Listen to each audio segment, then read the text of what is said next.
اعوذ باللہ من الشیطان الرجیم بسم اللہ الرحمن الرحیم۔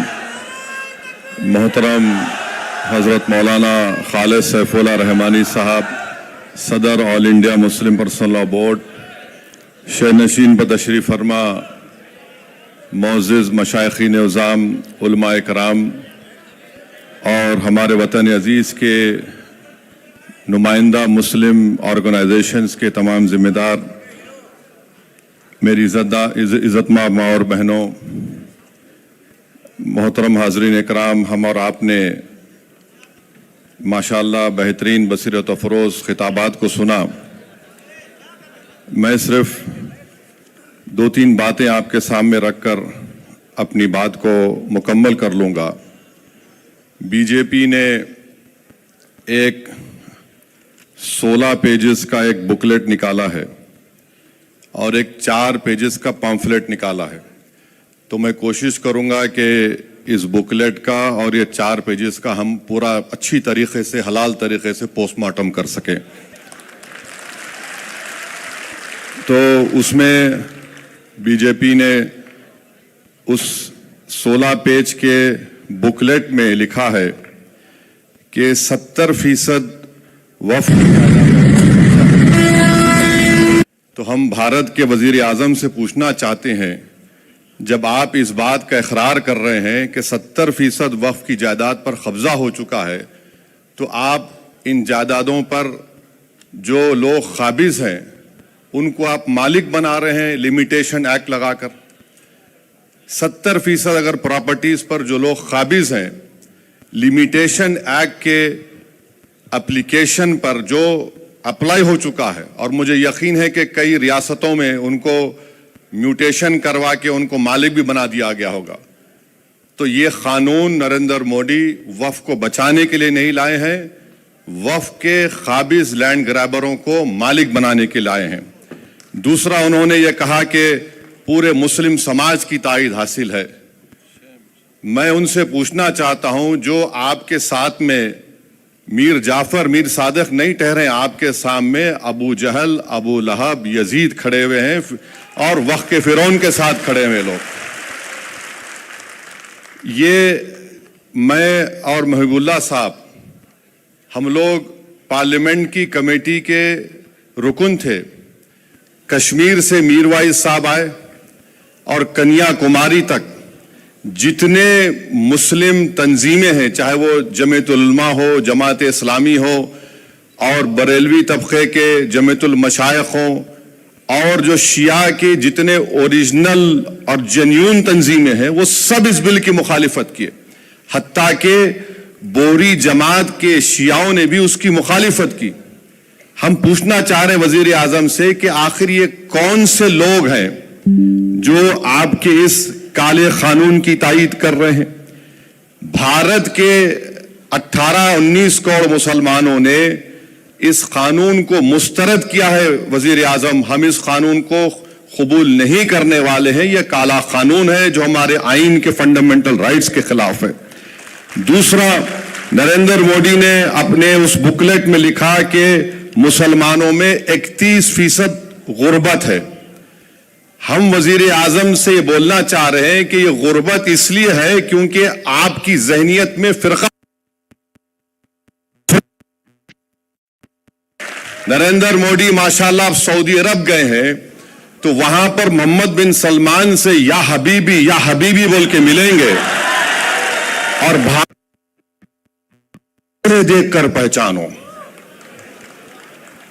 اب تیسرا یہ ہے کہ ایک بی جے پی میں بہت زیادہ انمول رتن ہے، مغل بادشاہ اکبر کے پاس بھی نہیں تھے ہوں گے، مودی کے پاس بہت سے انمول رتن ہے۔ کسی نے پارلیمنٹ میں کھڑے ہو کر کہا کہ یہ مسلم دیش پہ وقف نہیں ہے۔ ہم اپنے وزیر اعظم سے بول رہے ہیں کہ جب آپ کا پلین سعودی ایئر سپیس میں آیا تو محمد بن سلمان کی ایئر فورس نے 15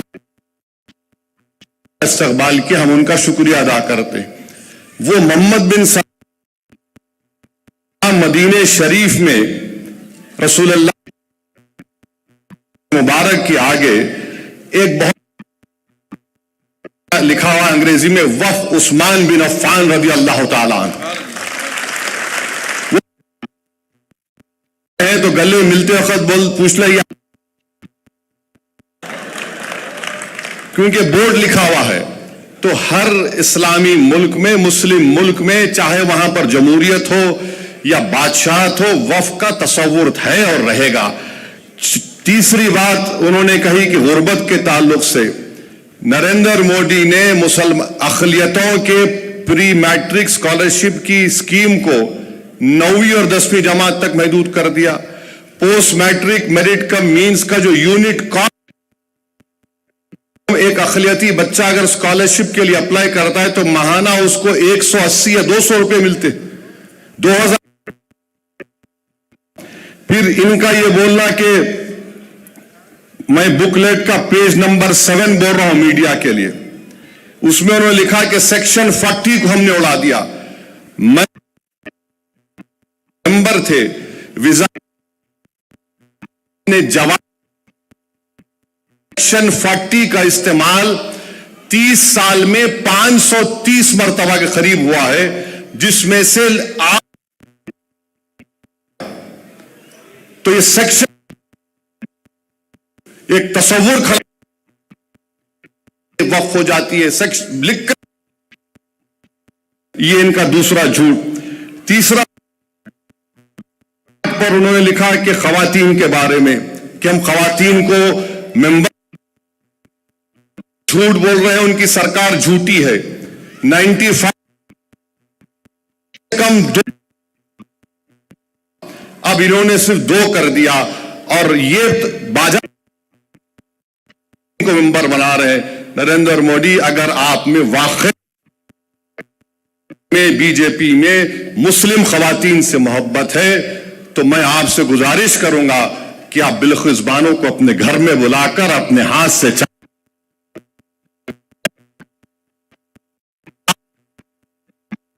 محبت ہے، سال سے جیل میں سڑ رہی ہے تمہارے. تو یہ کہتے ہیں کہ صفحے نمبر 11 پر دلی کے 123 پراپرٹیز کا ذکر کرتے ہیں ان کے اس بکلیٹ میں. سچر کمیٹی نے کہا کہ 123 پراپرٹیز دلی کے جو ہیں اس کی 2008 میں لاگت 7,000 کروڑ روپے سچر کمیٹی نے کہا. اور یہ وقف کی وقف بورڈ کو پھر یہ کہتے ہیں کہ ہم نے سچر کمیٹی میں فلاں لکھا رہے. سچر کمیٹی نے لکھا کہ جو قابض ہیں ان کو ہٹانے کے لیے پریمائسز آف ایوکشن ایکٹ نہیں کرتے. پھر اس کے بعد یہ ایگزام ہو گیا. کرناٹکا میں 2، چنئی میں 1، پونا میں 1، لکھنؤ میں 1، احمد آباد میں 1، میرٹھ میں 1، آسام میں 1، کلکتہ میں 1. یعنی 14 لاکھ ایکڑ پراپرٹیز جو وقف بورڈ کی ہے. ان لوگوں کو اتنی توفیق ہوئی کہ صرف 9 مثال دے سکتے ہیں آپ، اور جو عوامی دشمن تھے یہ دے رہے. چنئی بیٹھے، چنئی میں جب ہم گئے تھے وہاں کے گاؤں کے لوگ آ کر کمیٹی کو بولے کہ ہمارا کوئی مسئلہ، وہی بولا صاحب بولے ہمارے سامنے آ کر. اب یہاں پر اس کا ذکر کرتے ہیں. اچھا، پھر ایک گجرات کے ایک مقام کا ذکر کر رہے ہیں. وہ ایک جزیرہ ہے، وہ جزیرے کے اوپر ایک کسی اولیاء اللہ کی مزار ہے، خبر ہے، اور وہاں کے مچھیرے سمندر میں جانے سے پہلے ان کا ایک رواج ہے، وہ ایک بکرا کاٹ کے جاتے تھے. ہوا یہ کہ جب ممبئی میں حملہ ہوا تو اجمل کسب جو پاکستان سے ظالم ان کیے وہ اس جزیرے پر رک گئے.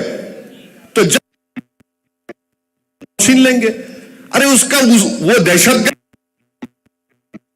تو اس کی مثال آپ دے رہے ہیں. پھر آپ جائیے کہ یہ قانون میں پھر نریندر مودی نے کہہ دیا کہ اس قانون میں کیا ہے کہ اب کوئی ہندو زمین نہیں دے سکتا.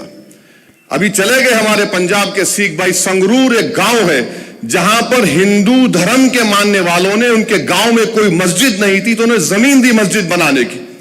وہیں پر بنگلور میں ایچ ایم باشا نامی ایک شخص نے، سنیے، ایچ ایم باشا نامی شخص نے مندر کی مرمت کے لیے